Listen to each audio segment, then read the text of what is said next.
Ferne scheint der Versuch ist es wert. Guck, was du lernst, was du erlebst und später von hast, solange du nicht auf die anderen kackst oder handelst aus Hass. Ein Leben ist das größte Geschenk, das Gott einem gibt. Zum Beispiel lieben dich deine Eltern, wie du sie auch liebst. Mach dir keine Sorgen, dass niemand da ist, wenn du ihn brauchst. Denn deine Geschwister, Verwandten und Freunde helfen dir auch. Halt immer dran, gib einfach deinen Liebsten die Hand, denn jeder Moment, den ihr verbringt, hält für ein Leben lang an. Nichts ist so wichtig wie jene, die immer an deiner Seite sind. Ob du reich und dick, erfolgreich oder fertig und pleite bist. Der Sinn des Lebens ist deinem Leben ein Sinn zu geben. Statt Klauen und Betrügen, wehrlose Schlagen und Lügen. Entfern dich von all dem negativen Dreck, der dich brust, und sei lieber mit paar richtigen Freunden statt 1000 Kumpel. Du kannst nicht immer gut sein und sauber bleiben am Stück, doch es versuchen, denn irgendwann kommt alles wieder zurück.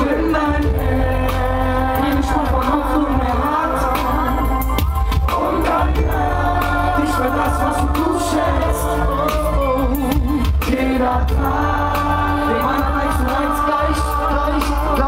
gleich, brauchst du noch nicht aufzugeben. Warum? Denn vielleicht ist heute der beste Tag deines Lebens. Lass den Kopf nicht hängen und bleib so wie du bist, statt drauf zu achten, was irgendein Fremder meint. Solange du weißt, dass du keinem extra im Weg bist und schadest, mach was du willst und hol immer das Beste aus jedem Tag. Probier zu sehen, was der andere mag und tu etwas Gutes. Und etwas Gutes kommt zu dir, grad wenn du's nicht vermutest. Sieh, wenn du merkst, dass dir irgendwas fehlt und dich etwas quält, versuch einfach aus dir zu gehen und dich selbst von außen zu sehen. Du könntest ohne Probleme aufhören, Tiere zu essen und somit ohne Probleme ein paar Leben mehr retten. Du solltest einfach mehr Zeit mit deinen Eltern verbringen und somit einfach helfen, deine Familie noch mehr zu bilden. Glaub nicht, jeder ist gegen dich und dein Hindernis ist ein Netto Bescheid. Korrekt und fleißig und du kannst